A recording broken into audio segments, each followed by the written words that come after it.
بسم الله الرحمن الرحيم الحمد لله الذي هدانا لهذا وما كنا لنهتدي لولا أن هدانا الله. Verily all the praise and all of the glorification, it is due to Allah who guided us to this Islam. Truly, if Allah didn't guide us to this Islam, we would not be from amongst those that have been guided. Islam is a beautiful ni'mah that He bestowed upon me more than 30 years ago. I come from a background where my family, they claim to practice the Christian religion of Isa ibn Maryam. And through a long time of study, self-development, and reflection, Allah guided me to Al-Islam, alhamdulillah. So that's why we begin by saying, all praise is due to Allah who guided us to this Islam. Truly, if Allah didn't guide us to this Islam, we would not be from amongst those that were guided. So we have to give thanks to Rabbul Izzah subhanahu wa ta'ala for allowing us to be here amongst our brothers and sisters. And out of all the places in the world right now, besides Mecca, besides being with my mother, or my children, or my wife, I'm here with my brothers and sisters, and I'm very honored to be here amongst you today. We're going to make a little presentation, inshallah ta'ala, as we went back and forth with the qa'imeen, or the people in charge of putting together the program. And from what I was able to understand, I'm going to deal with two issues, and each issue can be expanded upon. But at this time, we believe in what some of the great scholars, they said in the past. They said, "Min khayr kalam min qalla wa dalla," that the best speech is the one that is short and to the point, or the short and sweet. So we don't want to belabor the point too much, but inshallah ta'ala, we want the brothers and sisters to get a few ayat and a few hadith to keep us moving forward with how we can practice our religion. As we are living in a time these days where many people, they've lost hope and they've lost direction. So we're trying to just deliver some what is known as a tawjihat, some direction for our brothers and sisters, based upon some ayat from the Book of Allah and some hadith of the Nabi sallallahu alayhi wasallam, and some aqwal, some statements from the people of the past. So inshallah ta'ala, sanabda, we begin bidnillahi ta'ala with the title of the lecture, when dealing with peer pressure. When dealing with peer pressure, put on your gear treasure. So here I'm wearing Dawah Dynamics, my own gear.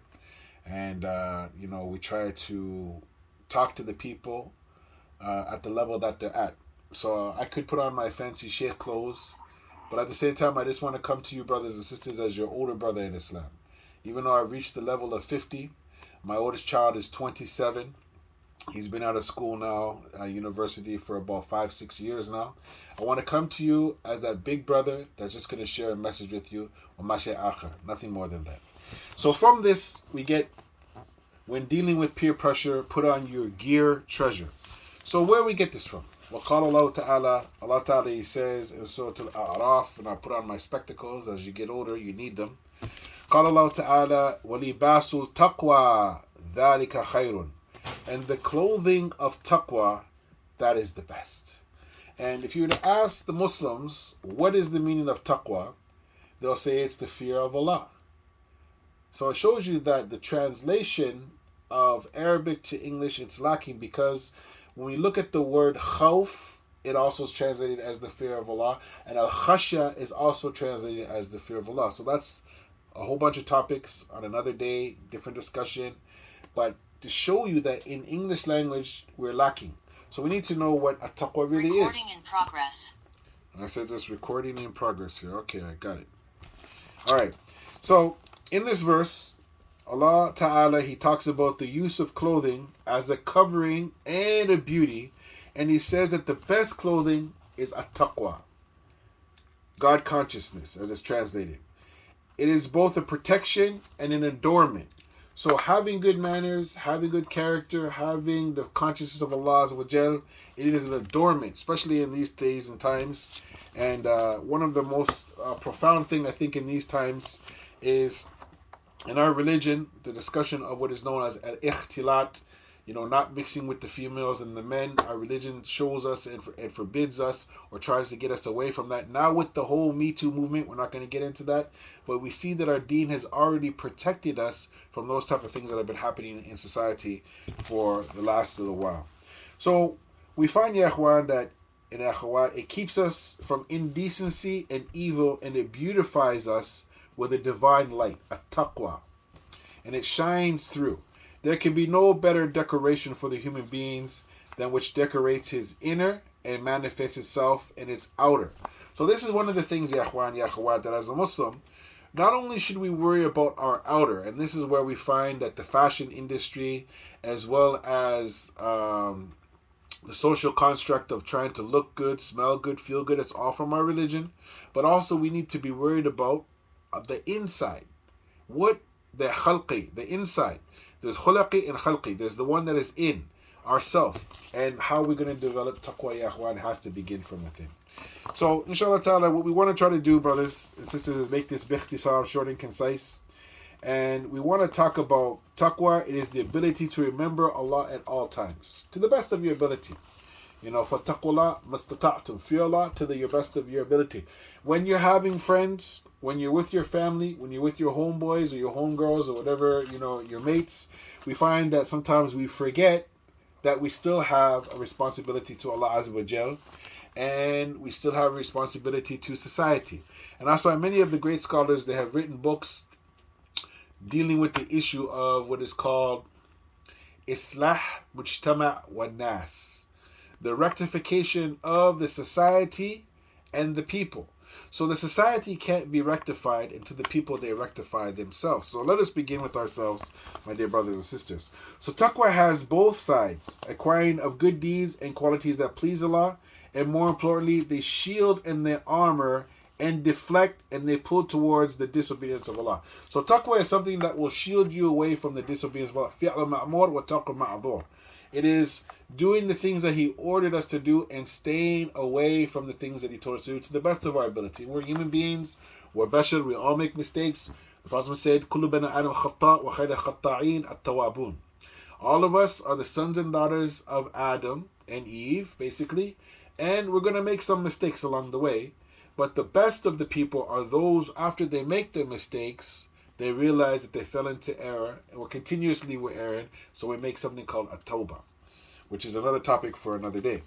So dealing with this situation, one of the statuses, we know that there's Muslims, we know that there's mu'mins, we know that there's muhsins, but Allah also talked about the muttaqun, or the person who is muttaqi, the person who has taqwa. And we realize, brothers and sisters, that we have to be careful these days with what is known the topic of a peer pressure. So we're dealing with peer pressure and the fitna of peer pressure, dealing with things such as drugs, sex, alcohol, and other things. So when we look at the situation, we find that some of the poets, one of the poets, he went on to say, قُلِّ مَنْ تَصَاهِبْ أَقُلَكَ مَنْ أَنْتَ. Tell me who your friends are, or show me who your friends are, and I'll be able to tell you who you are. So as for me, I don't have a lot of friends. I have maybe an inner circle of maybe about 4 or 5 brothers. 3 of them live here in Canada, and 2 live in the States, and actually 1, he lives abroad. And that's my inner circle. I don't hang around with a lot of people, because that I found overall that most of the people, they don't give me much benefit in terms of reminding me of Allah, or teaching me how to be a better family member, or to teach me how to live a better, healthier life, or a person who's going to teach me how to become a better business earner for my family, and things such as that. So my circle is very small, and if you were to see who my friends are, then you know exactly who I am. And this is what the poet, he went on to say. So we begin, brothers and sisters, with the statement of the Prophet sallallahu alaihi wasallam, and this hadith is collected in Imam Hakim in his Mustadrak, where he went on to say, the Prophet sallam, he said, لا تصاحب إلى مؤمن, or إلى مؤمن. He said, do not accompany anybody except a believer.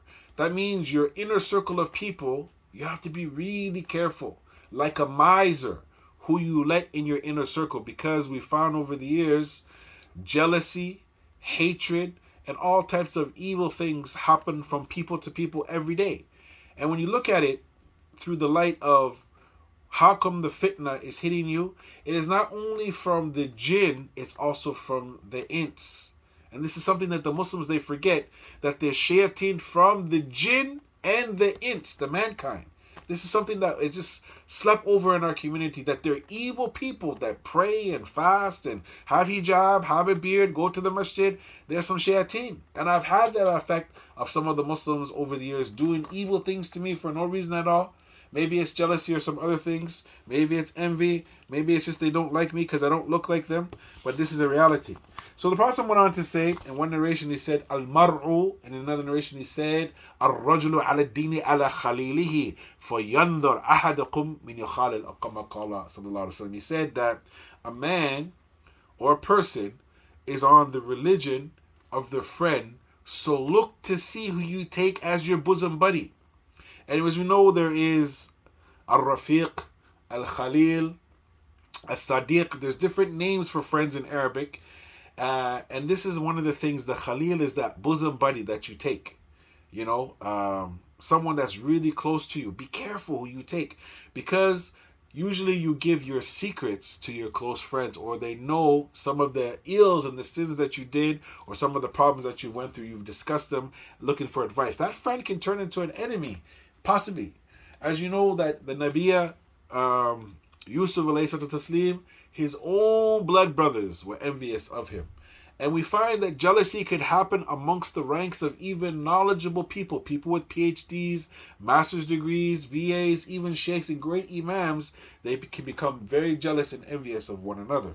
So we have to be really, really careful, brothers and sisters. And we have to look for the qualities of a good friend. And this is why we're living in a time now that things have become so strange. To say the truth, to talk about the truth, and having to be a person who's really careful in how they say things, and looking forward on if they say the truth and how they say the truth, how the ramifications of saying the truth can come back and harm you. You have to be really calculated in how and what you say, because the times are very strange. So there's good and there's bad in being the strangers. You'll find that when I first embraced Islam, almost all of my family, they boycotted me, or a vast majority of them, they boycotted me. They didn't want to talk to me. But as I grew up as a young man, many of the family members, they seen certain qualities that I developed, and some of them began to talk to me. And some of them up until today, they don't want to talk to me because my Islam is strange to them. But now what happens when it's the ghurabatu thaniya, when Islam becomes even strange amongst the Muslims? This is the thing where Muslims say things and they don't have knowledge of Islam, especially me as a convert or a revert. They say, why are you doing that, brother? And I said, it's the Sunnah. And then they doubt me, thinking that we don't read. I didn't leave Christianity to come into Islam to sit on the sideline. I wanted to be very active with my Islam, and this is a blessing from Allah Azza wa Jal. So we take this religion really serious. And mashallah tabarakallah, we probably spent, and Allah He knows the best, more than $30,000 on Islamic books so we can learn about Islam. It's an investment for my hereafter. So therefore, I need to get closer to Allah by following the footsteps of the Nabi sallallahu alaihi wasallam. And I like to buy books to better myself, because knowledge, ya akhwan, ya akhwa, is something that will help you get to the paradise. As the Prophet said, "Man salaka tariqan yaltamisu fihi ilman, sahhara Allahu bihi tariqan ila al-Jannah," or kama qala sallallahu alaihi wasallam. He who traversed the path to the Jannah, Allah will make the path to paradise easy for him. So learning knowledge, ya akhwan, and knowing the importance of being strange is extremely important. So for those that are involved in peer pressure and not wanting to get involved in peer pressure, and the pressures of peer pressure or influence or persuasion, these are all words I want you guys to go look up. Influence, persuasion, and peer pressure, and you do your own due diligence. And inshallah ta'ala, see if you guys can come and explain to me the difference. As for the stranger, we find that the Prophet sallallahu alaihi wasallam, that he said a few narrations, and some of them, the love takhtalaf, the wording is different. In this narration, he sallallahu alaihi wasallam, he went on to say, "Inna ad-dina bada ghariban, ويرجع غريبا فطوبى للغرباء الذين يصلحون ما أفسد الناس من بعد من سنتي." This is one narration. Islam, it began as something strange. It will go back to being strange. So glad tidings to the strangers. In another narration, he went on to say, "Bada Islam غريبا وسيعود غريبا فطوبى للغرباء." Now there's a few other loves different wordings on how this hadith is. I think another 3 or 4. But suffice it to say that Amr ibn Auf, he went on to say that the Messenger went on to say, verily the religion, it began as something very strange. Being on the Sunnah, being a person with taqwa, being a person with Islam. And then again will return to being strange. So blessed are those strangers who restore my Sunnah that the people have corrupted after me. This is another narration. So these days, even the Muslims will make fun of you. And I can remember some years ago, this is maybe going back, I don't know, maybe 15 years ago. For us Muslims, we try to practice the Sunnah as best as we can. And, our iman goes up and down like everybody else. Al-iman qawlun bil-lisan wa tasdiqan bil-qalb wa amal bil-jawari. Iman, it is a belief on the tongue, a statement on the tongue, a belief in the heart, and actions on the limbs. So you read different hadith and you want to tatbiqiha, you want to try to apply those hadith in your life. So alhamdulillah, we came across some narrations where the Prophet said that some of the signs of the believers is that they had the thobe above their ankles, and doing this not to be amongst the people before they used to drag their garment. So we used to get our thobes, and we still have our thobes that were hemmed or shortened, so they're just above our ankle or a little bit higher. And one time I was walking in an area where there's lots of Muslims. It's a Muslim area. And one of the old aunties, she said to me, brother, you need, and I'm not doing this for a joke, but this is what was said to me, you need to cover your sexy legs. I was like, wala hawla wala quwwata illa billah. She says, brother, your thobe is too short. Your thobe is too short. Hide your sexy legs, brother. I was like, la hawla wa la quwwata illa billah. Because this was strange to her culture. Because some of the people from her culture, they're what they call musbil. They drag their garments below. Their pants hang way back down. So here I'm strange in my own community for trying to practice the sunnah. And then when you try to educate the Muslims, they look at you like, well, who are you? You're just a new Muslim. Who are you to come and tell us we've had Islam for 1,000 years? So again, we're strange on top of that, upon strange upon top of that, upon strange upon top of that. So now what about the Muslim who's trying to practice their Islam in an institution where you're only there for secular reasons? You're even more strange now. Trying to be people that have good manners, having people that have good values, having people that have good dress and everything. Now you're more strange. You don't want to party. You don't want to club. You don't want to get drunk. You don't want to get high. You want to be people who practice Islam. This is strange in society. And you've not had sex? You're even more of a stranger now. But as the Prophet said, give the glad tidings to those that were strange. So we take solace. We take love and affirmation in his words. And we're proud to be strangers in the society that we're in. So carrying on, peer pressure, its influence on teens and tweens, as you guys are in your 20s now, some of you, and the decision making. So there is what is known as consequences for making bad and stupid decisions. So you can imagine yourself sitting around your friends, playing some sort of games, and some of your friends, they dismissively say, I don't like that game, I don't like what's going on. And for us as human beings, we want to be appreciated, we want to be loved, we want to be accepted by our friends. So we feel a little bit slighted about that sometimes, depending upon your personality, you may debate the issue with your friends because you don't want to look like a fool in front of a crowd. Also, if you have experienced peer pressure, and I get peer pressure from my non-Muslim family members, my mom, my sister, even a lot of my Muslim brothers that I've known for many years, they try to peer pressure me. And it's funny because if you don't have what is known as a strong shakhsiyah, a strong personality, people will manipulate you left, right, and center. And this is something we have to ask Allah to give us strong conviction and power to be people that have what they call free thinking or proper thinking, that we can understand when people are sending to us garbage, we have to deflect it, get it out of the way, ask them for more insight. It depends upon the individuals that you're dealing with, because peer pressure or social influence is something that unfortunately it has a huge effect on behavior, dress, attitude, and also to be accepted as equals and peers. So as a teen or a tween, you are likely to experience this in a number of different areas. And you see this in the popular media, in TV, in books, all these things that we're digesting, psychologically, it's having a subliminal effect of us on what is considered cool and what is not. And a question I gave a khutbah a few weeks ago, I asked the Muslim brothers, are you Muslim Canadian or are you Canadian Muslim? That's something for you guys to sit and think about. We don't want to get into that. That's too deep right now. So peer influence, it is not necessarily a bad thing. If you have some good Muslim friends, say, Akhi, let's go to the masjid and pray. Oh, sisters, let's go and let's give sadaqah. Let's go visit our sick brother or sister. These are all positive things. So peer pressure, it can be good.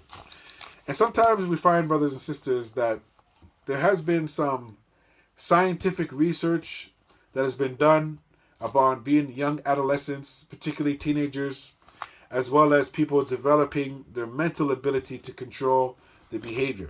So many of us, unfortunately, that we believe that we have been getting education, but sometimes it could be indoctrination.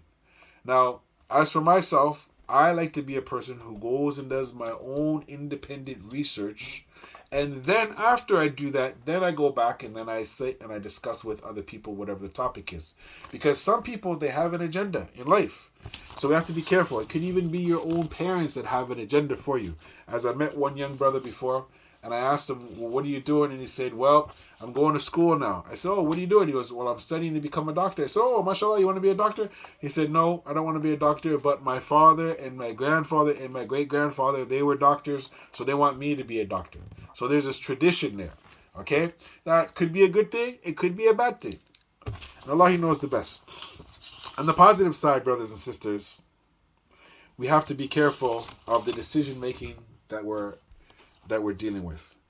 I know some brothers and sisters that are locked up in jail now, more so the boys. I knew them since they were 5 years old. They're now 25 years old. I've known them for 20 years. Some of these Muslim kids. One Muslim kid in particular, he decided one night to get in the car and to go with some of his homeboys from the block into a certain area in Toronto where there's lots of drugs that are being distributed in the community, and him and his boys happened to be in a car, and he was the last one to get in the car with them. And apparently there was a gun in the back of the trunk, and as they went by this place, all of a sudden something happened, and all of them got arrested because apparently someone took one of the bullets and they shot somebody. All 5 of them got arrested. So none of them said, hey, it's my gun, let my friends go. You know, and this is the story of Tyrone and Ahmed. It's a very famous story here in Toronto, where Tyrone was the homeboy from the block. Back in the day, he used to hang out with Ahmed, and they used to play since middle school. They knew each other. So one day, Tyrone came and he knocked on the door, and he said, Ahmed, I got this little package here, man. Can you hold it for me for a little while? I'll be back tomorrow to pick it up. Ahmed said, sure, man. You're my boy, man. I'll hold it for you. A couple minutes later, the SWAT team broke in. Came in there 10 deep with their guns. He happened to have his mother and his sisters there, and they didn't have on their hijab at that time. So you can imagine the SWAT team at gunpoint. Everybody's at gunpoint. Mothers, sisters, no hijab, wearing their inside clothes. Because Ahmed took a little package from his homeboy he wanted to be cool with. Ahmed went to jail, and Ahmed is still in jail. Okay? Ahmed is still in jail because of peer pressure. So we have to be careful who we take as our friends. And inshallah ta'ala, coming to the conclusion here, I try to bring a few stories here. There's so many to give, as we've just been hit with so many stories that are very painful to just listen to. We have to work on our skill building activities. And one of the things, brothers and sisters, I think we need to stimulate our mindset to know who is what is known as Sahib al-Khair. Who is a good companion that we need to hang out with? As we know that the Prophet ﷺ said in one narration that the good companion is like the one who gives you some perfume. And the bad companion is like the one who smelts the iron, what we call the blacksmith. Either he will give you some, or you'll buy some, or you'll leave at least with a good scent, a good scent. Whereas the bad companion, you either get burnt or you'll leave with a very bad smell. So this is what we have to offer, brothers and sisters, inshallah ta'ala, if we want to open it up for any questions, inshallah ta'ala, and I hope that the questions are about the topic. And we're talking about when dealing with peer pressure, put on your gear pressure. This is based on Surah Al-Araf, verse number 26. We encourage you, brothers and sisters, to look up the tafsir. وَلِبَاسُ التَّقْوَى ذَلِكَ خَيْرٌ. And the clothing of taqwa, that is best. So my last advice to my brothers and sisters is take a pen and paper out now and list all the top people in front of you. List them out. Who are your friends? Who are your family members? Who are your mentors? Who are your coaches? Who are your teachers? And look at them and then put a plus minus on them. Can you learn from a friend who's good to you always and not be a person who will be stung by them? Because we know the Prophet said, he said, Al-mu'min juhin wahidin marratain. That the believer is the one who doesn't get stung from the same hole twice. So some Muslims in the past, they've stung me. Some non-Muslims in the past, they've stung me, but I learned really quick. And I don't want to be stung by those people that have evil intentions. So brothers and sisters, you have to understand that not everybody is in your corner to help you succeed. Some people are very envious. We're known as, we call it now, the haters. قل أعوذ برب الفلق من شر ما خلق ومن شر غاسق إذا وقب ومن شر النافثات في العقد ومن شر حاسد إذا حسد. So we have to constantly ask Allah to protect us from the haters, the perpetrators, those people that are out to get us. Because brothers and sisters, not everybody wants you to succeed. And know that Shaitan wa junudihi and his army of minions, they want to take you and me to a place called the barbecue, where there's going to be a big barbecue of people frying. نَارَ جَهَنَّمَ شَدَّ حَرَّا لَوْ كَانَ لَا يَفْقَهُونَ. And the heat, the sweltering heat of the hellfire. For those that they don't ponder, they don't understand, they don't know what's going on. So brothers and sisters, be careful who you take in your circle of influence, because they could sting you from the evil. With that, وَآخِرَ دَعْوَانَا and alhamdulillahi rabbil alameen. If there's any questions concerning the topic or any things that you guys aren't clear about, then فَيَتَفَضَّلْ مَشْكُورٍ مَأْجُورٍ. Inshallah ta'ala, I don't know if you want to list the question on the side, or if anybody, they feel that they can talk. I know that the sisters, they go to university and they have to talk, so if you feel that you want to talk, no problem. Nobody can see anybody. It's just me up here. And inshallah, ahlan wa sahlan, thanks for allowing me to come and spend some quality time with you, brothers and sisters.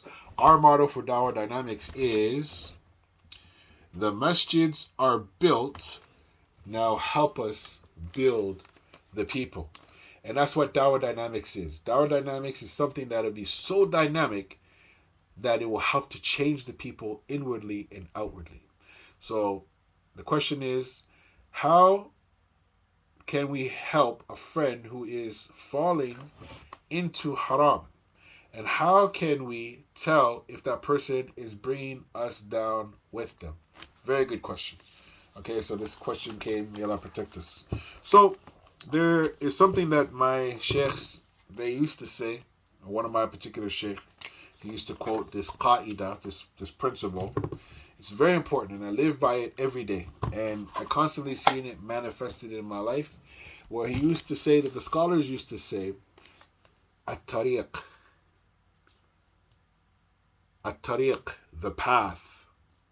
At-tariq, the path, qabl al-rafiq, that the path comes before your friend. The Sirat al-Mustaqim that we're trying to stay on, it comes before your friend. So you advise your friend, hey Abdullah, hey Mu'minah, don't do that. That's wrong. Try not to do that. Do you need some help? Come back. This is the path.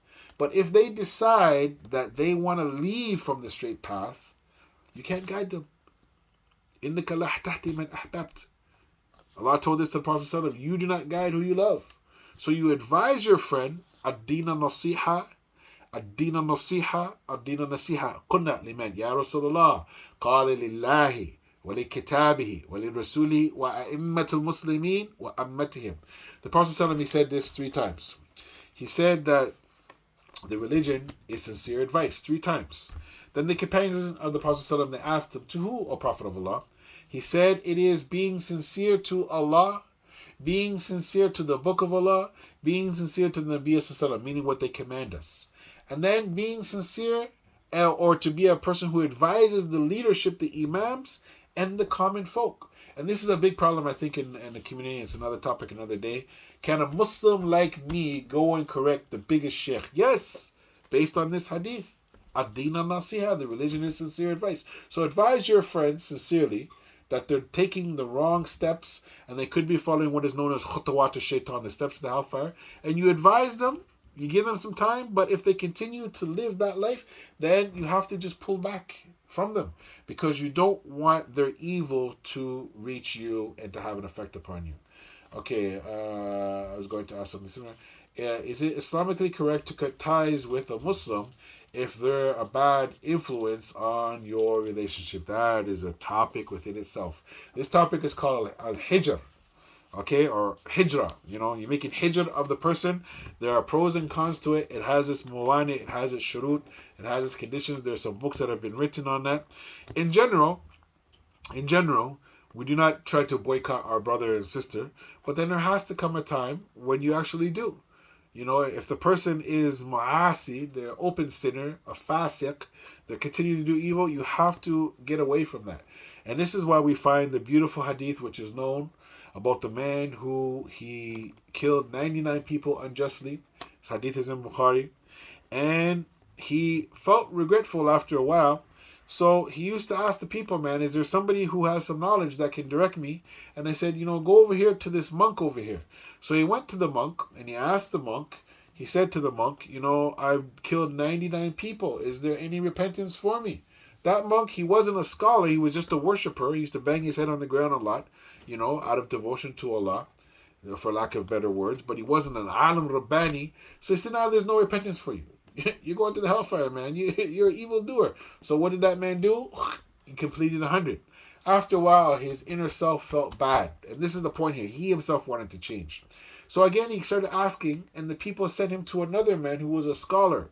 So he went to that, and they said, yes, who is there between you and Allah? If you want to make tawbah, Allah can accept tawbah. But the caveat is, but you got to leave from the area, the land, the bi'ah, sayyah, where you're from. You got to leave from where you're and go to the land of the righteous. So right then and there, that particular man, he left. And as he was traveling on this particular trip, the angel of death came and met him halfway, and then there was a dispute between the angels of mercy and the angels of punishment concerning him. Allah sent another angel to measure the distance, and because he was a handspan, and to the Arab, handspan means from here to here, according to classical dictionaries, he was an arm's length towards, closer to the area where he was, and because of that, Allah forgave him and put him into the Jannah. So the whole point is you got to get out of the bad circles of influences that you're in. Some of them, they'll take you around in circles and spit you out, and you end up, in such a bad situation. So yes, there is a time and there's a place to cut off people. I have had some discussions with some brothers online, and it had to be a block party. I just started blocking them. There's certain brothers I don't take their call on WhatsApp, because I found that it's taking what they call energy vampires. It just suck my time by me getting caught up in their whirlwind of confusion. It was just better for me to block them. And that's it. Now I have peace of mind. There's been brothers I was close to for a while. They did something really bad to me. They insulted me. And I told them, Kullu Muslim ala Muslim haram, irdahu wa maluhu wa damuhu. That all of the Muslim is forbidden his honor, his blood, and his wealth. And I go, you've slandered me on many occasions. I said, that's it, we're done. If I see them, I give them salams, but that's it. I don't need to be your bosom buddy no more. I need some sanity here where I can think. I don't need to be hanging out with so-and-so. I don't need to take their calls and their problems. So yeah, there comes a time and there's a place where you can put people on pause. You don't have to make room for everybody at your table. And you don't have to always rush to everybody's table. You can make your own. So any other questions, inshallah? You guys are with me? Who here is with me? Put up a number 1 sign if you're with me.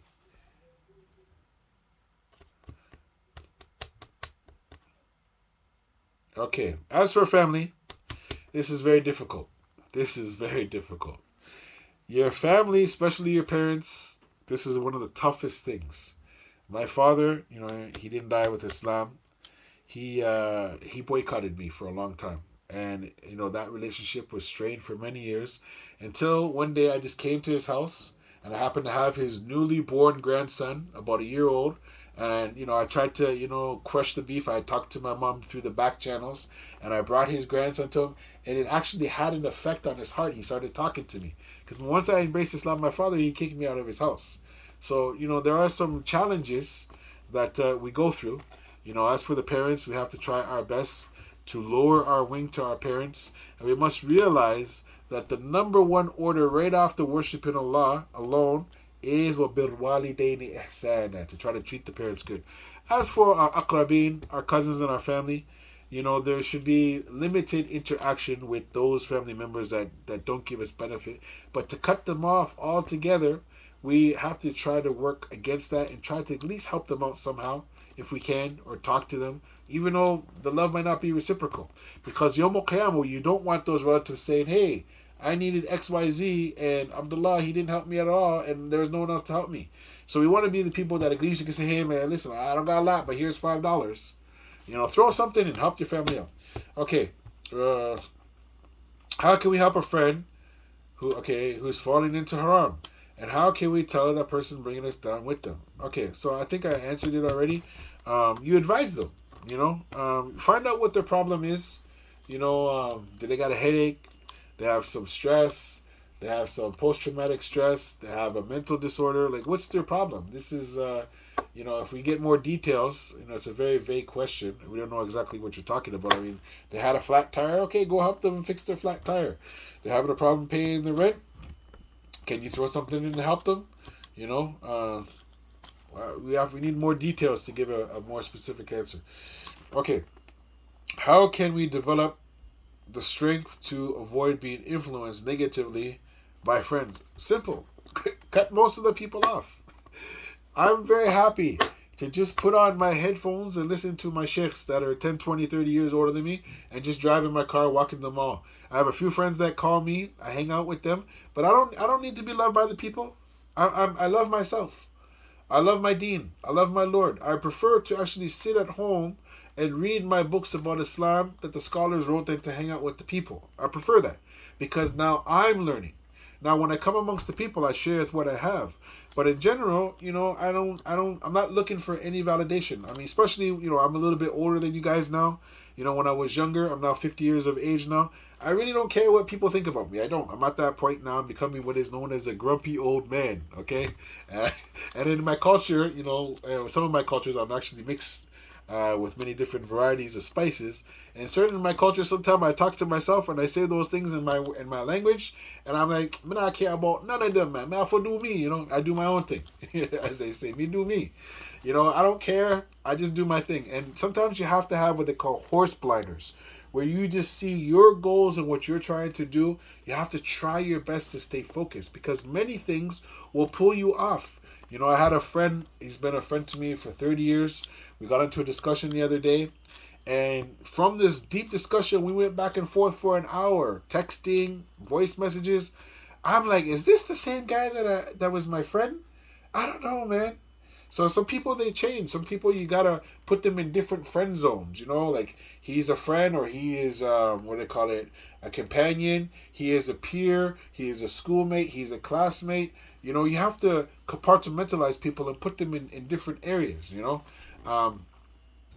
because you don't want to be influenced by people that they're not going to give you any benefit. And to be honest, yes, I have a little bit of that in me through my ancestors. But to be honest, most people, like out of all everybody here, put up their hand, put up a number 3. Okay, put up a number 3. If everybody who how many people have friends that are trying to help them pay their bills? Put up a 3 if that's true. If not, put up a 1. Basically, who cares? So some people, if they're actually trying to help you pay your bills, those could be your really good friends. Most people, they don't care about you. Most people, they don't care about if you have groceries, if your gas in the car, if your books are paid. Nobody really cares. So now you got to sit and you got to look and you got to evaluate, man. Like, who really can I depend upon when, as they say, when the SHIT, when it hits the fan, what's your plan, man? Who's going to help you out? Who is going to help you out? Not too many people. And brothers and sisters, I grew up around all my Christian relatives, and the amount of profanity that they speak on a daily, any interaction that I have, all these words and all these things, it hits me all the time. It's hitting me, so I'm trying to deflect it. I'm trying to get rid of it. But at the same time, if I just boycott my family and I don't talk to them, then there's just no way that they're going to, get a chance to hear me give them a little bit of dawah. And that's the thing. We ourselves have to work on ourselves first. Ku anfusikum wa ahlikum nara. Alaykum anfusakum. Save yourself, firstly, and your family from the hellfire. And also upon you is yourself. You have to work on yourself. So begin with that. Try your best. And know that nobody's perfect. I always try to understand if brother so-and-so is doing this or sister so-and-so did that. I don't judge them. I try to say, well, how did it get to that situation that he did become a drug dealer? How did it get to that situation that she's in the clubs popping champagne bottles all the time? What happened? I try to understand it. Like, what led them down that path? What were the reasons? What were the situations while that happened? And you find that many of the time it's because they started hanging out with bad people. I have so many stories to tell, but they're too personal about stuff I've heard over the years. And sometimes when you just cut off the bad friends, most of your problems will go away. I know people in the city of Toronto, when they're on Facebook, they're a great keyboard warrior. They have all these things to say. They challenge you. But if they live in the GTA and you bump into them, they don't got nothing to say. They are quiet. And it shows you that people these days, when they're in a situation where they feel that they're in power, they're going to say something. But when you bump into them, they're not going to say nothing. So that's the whole point. Try not to hang out with too much people. Unless, brothers and sisters, you're working with the muttaqeen. Wallah Ta'ala, He told us a beautiful narration in His book where He went on to say, التعاون على البر والتقوى ولا تعاون على الإثم والعدوان. Cooperate. Come together on righteousness and piousness. That means it's a team game as a ummah to do good stuff. But don't come together on sin and transgression. So if the people around you are inviting you to sin and transgression, then utraku, leave them alone. But if they're trying to say, brother, look, come to the masjid, we're going to feed the poor people. Come to the masjid, we're going to, help the disabled. Come to the masjid, brother, and help us clean the masjid. Okay, go, help them. Do something positive. Do some good deeds. Because life is very short, brothers and sisters, and, we have to fill our bank account of good deeds before it's too late. So, inshallah, we'll take a few more questions, maybe one or two more. And then I don't want to, give you guys... this is the thing. You have to ask Allah to give you some good companions. And there are people out there, I really believe. I've met a lot of bad people in my life, but I have met some good people, and that restored my belief in humanity from the non-Muslims, but more so from the Muslims. I've met some non-Muslim people who actually went out of their way to do something good for me, and I was shocked. I was like, wow. I remember one time me and some brothers, we were doing a jail program up in Penetanguishene. They used to have this youth jail up there. And the lady of the jail, she actually wrote us a check for $200 for our gas to come up there. And she said, we love your program. We think it's great. Imagine a non-Muslim gave us money for gas to come and do dawah in her prison. Now, when you go to the Muslims and say, look, we need some gas money to do something, go here or there, whatever, you can't hardly find too many people. But there's a few people out there, alhamdulillah, that want to do good. You have to look for the good people. And one lesson, brothers and sisters, to GET, you have to ASK. To GET, to get something, you have to ask. Ya Rabbi, send me amongst your servants. Allah, send me pious people. People that can get you close to Allah Azza wa Jal. They're out there. Inshallah ta'ala, you'll find who they are. Inshallah ta'ala. Okay. One of my best friends through high school was non-Muslim. She motivated me more in my Islam than most of my Muslim friends. Yeah, sure, absolutely. Absolutely. This is definitely possible. But now the question comes, you say to her, listen, friend, you're a great friend, man. What do you think of Islam? Get into that discussion. See if she wants to take her Shahada. You never know. Some people, they like Islam a lot, but they don't know the steps. They've never been coached on how to become a Muslim. So open up that discussion. Say, what do you think about Islam? See what she says. Pry at her a little bit. Throw out some questions there. See if she's interested. And you don't. And this is one of the things that I think wisdom here in the West. A lot of the born Muslims, they don't understand certain topics in Islam. For instance, there's the Usulul Fiqh principle, al-mashakkatu at-tajlibu at-taysiru, that with hardship, it facilitates the ease. So if a girl was to embrace Islam and she lived amongst her non-Muslim family, obviously if she starts wearing hijab every day, they're going to notice that. So now here's the dilemma of the new Muslims. For me, it was I stopped eating pork in my parents' family. So they, you think you're too good for our food? You don't want to eat pork? So like I went through all of that, And eventually, Allah made my father, or he allowed my father to test me with the rules of the house. This was my test from the Qadr. And my father, he kicked me out and I became a young man at that age. So ala kulli halin, what's the best way to give dawah to your friend? Through example. You got to walk the talk to the best of your ability. Nobody's perfect, brothers and sisters. Try your best to be a good example of emulating and imitating the Nabi sallallahu alaihi wasallam. If you dress better, look better, smell better, have better manners, better student, everything about you is just better than what Bob's doing, Bob's going to say, man, snap, look at this Muslim, man. Wow, impeccable behavior. MashaAllah, immaculate manners. Those are the things you gotta walk the talk and talk the walk. It's important. Any more questions?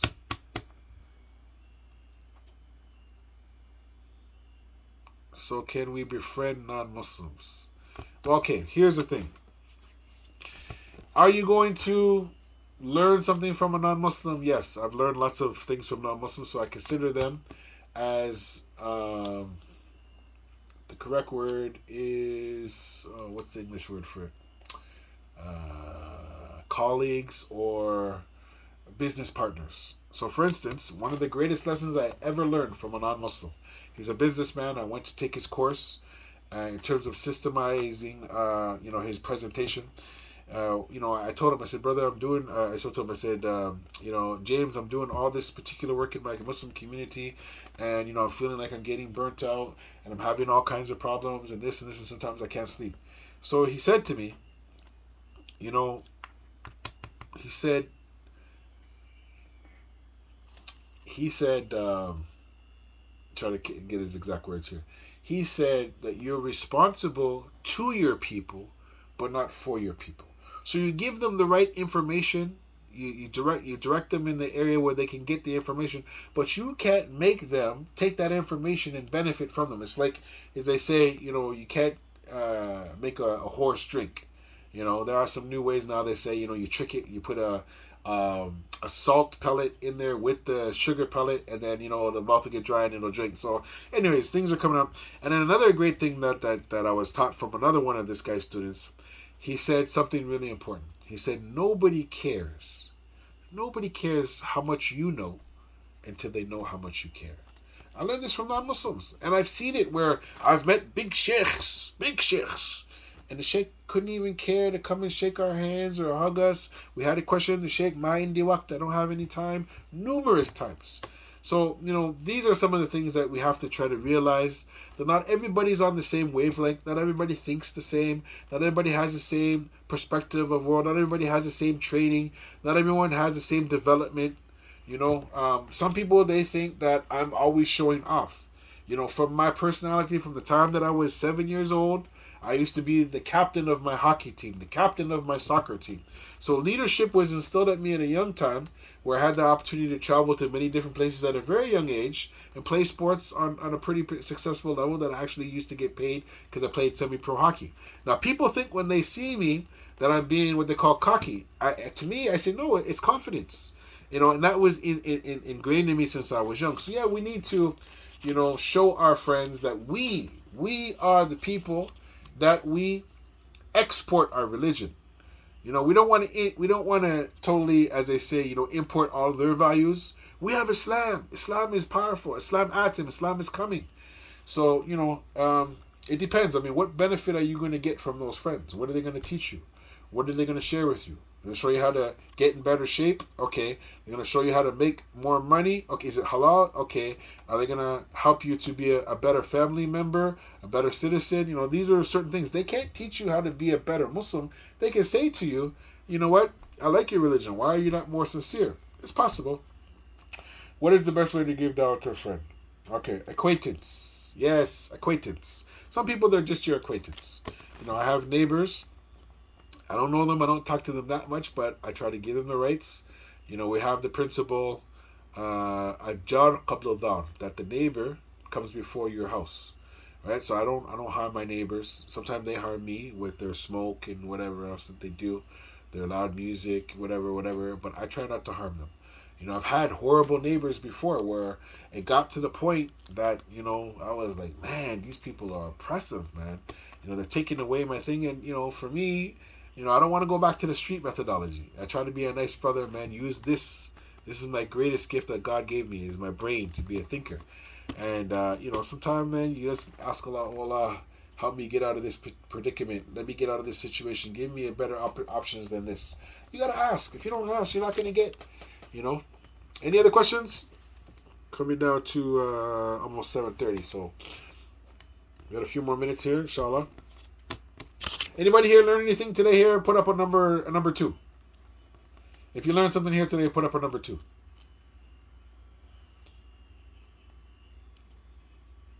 Okay. Anybody thinks that we should have more programs like this here? Put up a number 5. Okay. Anybody here that thought that they got some benefit from this presentation? Put up a number 10. Okay, mashallah. Anybody wish that I could be down at the Hamilton campus today hanging out with you guys in person? Put up a 0. So I'm a 0. You guys are my heroes. I'm very happy to be amongst you brothers and sisters today. May Allah bless you to maintain your Islam in these difficult times. And you know, there has to, what I think you guys should do is you should have some sort of suggestion box for whatever needs to be done. And then also you should have an anonymous problems. You know, so for instance, I can say, I'm a Muslim, I having such and such a problem. Anybody from our think tank of Muslims can think of a better way for me to deal with it. And then you post that question, anonymous person, on the site, and then everybody can give you some insight. Because sometimes you need more than one brain to figure out problems.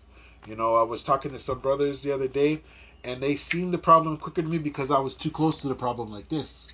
They said, brother, you know, this is what we see. So, you know, these are just some things that you guys could, incorporate into your program, inshallah ta'ala. Now, and I ask you, brothers and sisters, I am your brother. The biggest sinner in Canada is me. I ask you to make dua to Allah to forgive me of my sins and to clean out my heart of all the diseases that I still have in there I'm trying to get rid of, to guide me, to help me to become more knowledgeable so I can practice more, and to guide the rest of my family to Islam before they pass away. So with that, wa akhira da'wana and alhamdulillahi rabbil alameen. If anybody has any more questions, we don't mind to take that, as I'm here for you guys today, but I don't want to bore anybody. I know everybody's probably getting ready to pray the Isha prayer now, but inshallah, you should support the people in leadership at the MSA to do more programs like this. You guys will not be successful until you work together for the same common goals. Now, every now and then, you'll find some people that they start off with good intentions, but then they get burnt out or something else pulls them away from, you know, the project that you initially started from. That's something that happens every day. You know, I have some brothers that I used to be close to 30 years ago. Most of them, they all burnt out or they're doing something totally different. So, you know, it's not a sprint. It is a marathon. That's what I wanted you guys to understand today. There was one question sent above. Okay. How do we deal with non-Muslim friends to take your... Okay. How do you deal with a non-Muslim friend who continuously tries to take your religion out of context? How do you balance darn or I guess Deen, I don't know, standing up for yourself. Yeah, well, I mean, that's the whole point. I mean, you know, if you look at Muhammad Ali, rahmatullah alayhi, he wasn't a guy that you could push around. He was the champ. So people, they respect when you're on top. If you're weak, you know, even though the Prophet said, Al-mu'min al-qawiyyun khayrun min ahabballah min al-mu'min al-daif, that, you know, the strong believer is more beloved than the weak believer, but in them, they're both as good. You know, they both have iman, they both have taqwa. So we ask Allah, increase us in power and ability, and ability to be strong in our religion. You know, as for those, you know, non-Muslims that take your things, maybe introduce them to somebody who's more gifted than them. You know, many non-Muslims, they have certain, you know, certain things in their mind. And it depends if you know, you can say to them, man, I thought we could have a dialogue, man, and have a meeting of the minds. I didn't know that you really hated my religion that much. You know, use some words like that. You know, you can say, I really didn't know that you really thought that way, but I thought that, you know, you thought that, you know, I'm a human being just equal, just like you. You know, sometimes you got to turn some words on people. And, you know, you're not looking to engage people that don't want to be engaged. Sometimes it's better to leave them. You have to make that assessment on yourself, whether those people are willing to grow. Sometimes you got to let people go, you know. Dawah. Okay, what about dawah? Yeah, dawah. Okay. How do you balance dawah and standing up for yourself? Well, that's the first and most important thing, is that you have to protect yourself. From the maqasid of Sharia is hifd al-nafs. You have to preserve your own self, your mind, your property, your money, and your deed. So if you're putting yourself in a situation that you're not capable, you don't have the power or the ability or the resources or the support to do dawah, then, you know, you give dawah to the best of your ability. You know, بَلِّغُوا عَنِّي وَلَوْ آيَةً. Convey from me even if you know one ayah. I had some people that I bumped into before, and they said, "Oh, we don't like the Muslims." I said, "Really? You don't like Muslims?" "No, we don't like Muslims." "Oh, really? So you don't like Muhammad Ali?" I thought about it for a second. Oh man, that's my favorite athlete of all time, Muhammad Ali. Well, he was a Muslim. You know, you say, "Oh man, the Muslims they're not good at anything." So what do you mean they're not good at anything? "Oh, the Muslims haven't accomplished anything. They're not number one in the world." I said, "Really? Oh, who's the best basketball player?" They say Michael Jordan. I said, "Well, I thought last time I looked, I thought Kareem Abdul-Jabbar had more points than him." You know, so you have to be able to show people that the Muslims have some benefit in society, and that we have contributed over, you know, the millennia. The last 1,000 years, Muslims have been leading in many fields, but until we shine the light on what we're doing, who's going to be the person that blows our horn, as they say, or they speak on behalf of us? You know, we're the Muslims. We have to speak up for ourselves, you know? Okay, one more question, and then that's it. Because the Wazira Dakhiliya, she just came in, so the wife, she's home now. Any other questions? Any other comments? Any other corrections? I think that's all the questions we have. But I would like to say, on behalf of myself and on behalf of everyone else, Jazakallah khair for your time and for hosting this beautiful event. And I speak on behalf of everyone when I say you touched us, and this was very, very beneficial. MashaAllah. So Jazakallah khair, Sheikh, and inshallah we look forward to seeing more of you. So, the masjids are built, now help us build the people. This is my motto. I try to live by it every day. Brick and mortar is important. To have institutions is important. But at the same time, brothers and sisters, we got to build ourselves. Because if the brick and mortar is destroyed, but we're strong, we can rebuild the brick and mortar. But if we're destroyed and we have lots of institutions and buildings, what good is that? But Jazakumullah khair, inshallah ta'ala. I'll pass on salams, inshallah ta'ala. And we ask you, brothers and sisters, to you know, stay focused and choose your friends wisely, inshallah. Jazakumullah khair. Let me know in the future if you guys want to hang out with a brother. Down in Hamilton, just around the corner from McMaster, is my favorite pizza place in the whole entire world. It's called Basilique. I love Basilique, and they love me. So maybe one day we can come over there, do a program, and then get some Basilique, and I'll be really happy with that, inshallah. Jazakumullah khairan, inshallah. Anybody that would like to write anything to our email, it's called muslimyouthmedia@gmail.com. muslimyouthmedia@gmail.com. If you have any comments or any construction or any questions, and if we have the ability to answer it, then brothers and sisters, feel free to contact us there. Bidnillahi ta'ala. We are Dawah Dynamics. We are also Muslim Youth Consultancy. We're also Mihrab Center for Youth. And we're also your brother in Islam. Your brother, not your teacher. Your brother first, then your teacher, inshallah. Assalamu alaikum rahmatullah. Please, brothers and sisters, if we said anything wrong, forgive us. Ask Allah to guide us and make us better. Assalamu alaikum rahmatullah.